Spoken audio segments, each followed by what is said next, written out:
Olá pessoal, tudo bem? Vou explicar aqui para vocês hoje sobre os tipos de frações, né? Então observamos aqui que nós temos frações próprias, né, que são as frações em que o numerador é menor do que o denominador, ou seja, elas representam um número menor do que 1. Se a gente observar a figura que eu tenho aqui, a parte colorida dessa figura aqui representa uma fração, né, do inteiro, e podemos observar que ele é só um pedaço, né, do inteiro. Então ele não chega a ser o inteiro todo. Bom, um número que vai representar essa parte colorida aqui, então, né, seria aqui o... Deixa eu mudar a cor do pincel aqui. Seria o denominador 8, né? Por quê? Porque ela está dividida em 1, 2, 3, 4, 5, 6, 7, 8 pedaços ao todo, mas coloridos são só 5 pedaços. Então nós temos aí, nesse número aqui, 5 oitavos é a fração que representa essa parte colorida. Observe então que o numerador ele é menor do que o denominador, tá? Então, isso indica para nós que isso aqui é uma fração própria. Então, quando é que a fração é própria? Quando o numerador é menor do que o denominador, ou seja, quando a fração representa menos que o inteiro, tá? Muito bem. Agora, a fração imprópria, né? São frações em que o numerador é maior, né? Ou seja, maior do que o denominador. Ou seja, ela representa um número maior do que o inteiro.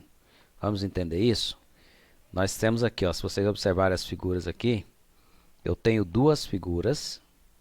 Todas as duas foram divididas em 8 partes, então a divisão total delas é igual, né? Então a representação dessa parte colorida nessas figuras seria assim. O denominador vai ser 8, porque cada figura foi dividida em 8 pedaços, né? Tem pessoas que confundem, de repente conta 8 pedaços de uma, 8 com a outra e vai colocar 16, mas não é assim que funciona. Você observa em quantas partes as figuras foram divididas e usa esse número da divisão, né? E não juntando eles. Muito bem. Agora, só que se eu observar o que foi colorido, nós temos aqui 1, 2, 3, 4, 5, 6, 7, 8 nessa, 9, 10, 11. Então, nós temos ao todo, nós temos 11 pedaços, né, coloridos nas duas figuras. Então, 11 oitavos. Muito bem. Esse 11 oitavos aqui, então, representa a parte colorida nessas figuras. Observe que o numerador aqui agora, né, ele é maior do que o denominador, tá? Então, essa é uma das características, tá, das frações impróprias. Elas têm denominador, aliás, desculpa, né, numerador maior do que o denominador, tá? Muito bem, então essa aqui é a fração imprópria. Agora, a fração aparente. São frações em que o numerador é múltiplo do denominador, ou seja, representa um número inteiro escrito em forma de fração. O que significa isso? Ela é a fração aparente, na realidade ela é uma fração que o numerador divide, né, de forma exata pelo denominador. Então, o numerador divide de forma exata pelo denominador. E ela acaba, então, representando uma quantidade inteira. Vamos entender isso pelas nossas figuras aqui. Nas figuras aqui, nós temos duas figuras, ambas foram divididas em 4 pedaços. Logo, para representar essa fração da parte colorida aqui, então, o que nós vamos fazer? Nós vamos denominador 4, né? Como eu expliquei anterior, não é somando esses 4 mais esses para colocar o denominador. O denominador vai observar a divisão de cada figura. Cada uma foi dividida em 4, então o denominador é 4. Que é a divisão total de cada figura. Muito bem, só que coloridas. Coloridas foram 1, 2, 3, 4 na primeira figura e mais 4 na segunda figura. Então, nós temos um total de 8 partes ao todo, né? Divisão, a parte colorida são 8 partes ao todo. Então, o que nós temos aqui? Nós temos aqui 8 dividido por 4, ou 8 quartos, né? Se eu dividir, ó, observe que o 8 ele é divisível por 4. Esse número divide por esse. Então, 8 dividido por 4 é igual a 2. O que resultou a minha fração aqui? Ela era uma fração, mas que está representando dois inteiros. Então, por isso ela é aparente, né? Recebe esse nome de aparente. Entendido? Então, frações aparentes são aquelas em que o numerador é divisível pelo denominador, né? De forma exata, tá? Fração mista. Fração mista é constituída por uma parte inteira e uma fracionária, né? E pode ser representada por números mistos, né? Muito bem. A questão de número misto, ele é uma forma de representar uma fração imprópria também, né? As frações impróprias, que têm numeradores maior do que os denominadores, elas podem ser representadas na forma de número misto, tá? Então, por exemplo, na nossa figura aqui, nós temos aqui três figuras, ambas foram divididas em 4 pedaços. Então, o nosso denominador aqui vai ser 4, né? Ó. Bom, agora partes coloridas. Nós temos 4 aqui, mais 4 aqui, 8, 9, 10.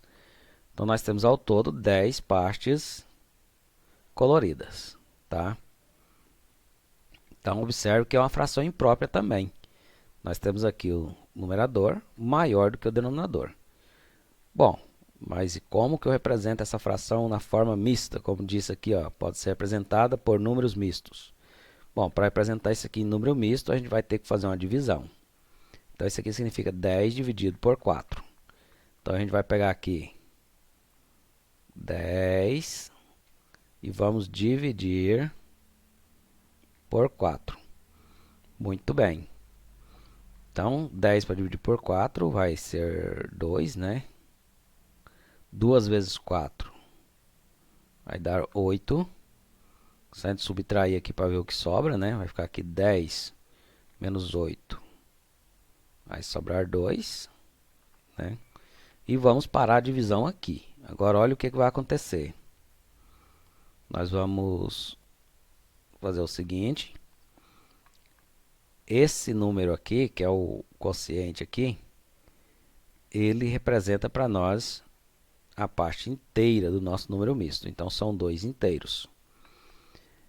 Esse 2 aqui, ele vai representar o novo numerador, ou seja, os pedaços que sobraram no outro inteiro, que não foi tomado todo. Então, 2 pedaços que sobrou aí. E esse 4 aqui vai continuar sendo, né, aqui o nosso denominador. Então, ficou aqui 2 inteiros e 2 quartos. Então, nós temos aqui um número misto, né? Ele tem uma parte inteira, que é esse 2, representando 2 inteiros, mas ele tem aqui uma parte fracionária, que é uma fração. Então, 2 inteiros e 2 quartos é o mesmo que 10 quartos, tá? Só que representados de forma diferente. Aqui na forma de fração imprópria e aqui na forma de número misto, né? Então, vamos escrever aqui 2 inteiros e 2 quartos. Então, olha o que eu estou afirmando, que 10 quartos é igual a 2 inteiros e 2 quartos, né? Essa é a forma fracionária, né, da fração, né, imprópria, né, uma forma de uma fração imprópria, e aqui é a forma de número misto. Então, tá aí a explicação, né? Observe, então, vamos fazer uma revisãozinha rápida. Fração própria representa menos que o inteiro. Por isso, o numerador é sempre menor do que o denominador. A fração imprópria, ela representa a quantidade maior do que um inteiro, né? Geralmente um inteiro, 2 ou vários. Então, o numerador é sempre maior do que o denominador, tá? E por último, a fração aparente, que é uma fração, mas que representa na realidade quantidade inteira, né? O numerador se torna divisível, né, pelo denominador. Bom, pode citar outros exemplos aqui, para ficar bem entendido. Eu poderia citar aqui, entre vários outros exemplos que existem, né, que existem várias frações assim, inúmeras, infinitas frações assim. Então, 6 terços, por exemplo. 6 terços também é 2 inteiros, porque se você fazer 6 dividido por 3, você tem 2. Quando você pega a fração para representar, por exemplo, assim, nós temos aqui, eu vou colocar aqui 8 oitavos. 8 dividido por 8 é igual a 1 inteiro. Então, dividiu em 8, pegou todas as 8, quer dizer, pegou o inteiro todo. Então, 1 inteiro. Muito bem. Por último, né, a fração mista ou número misto. Tá? Nós temos uma fração imprópria que pode ser escrita na forma de um número misto. Número misto porque ele vai estar com a parte inteira e uma parte fracionária. Então é isso aí, muito bom. Chegamos aí ao fim. Espero que vocês tenham entendido, né? E até mais.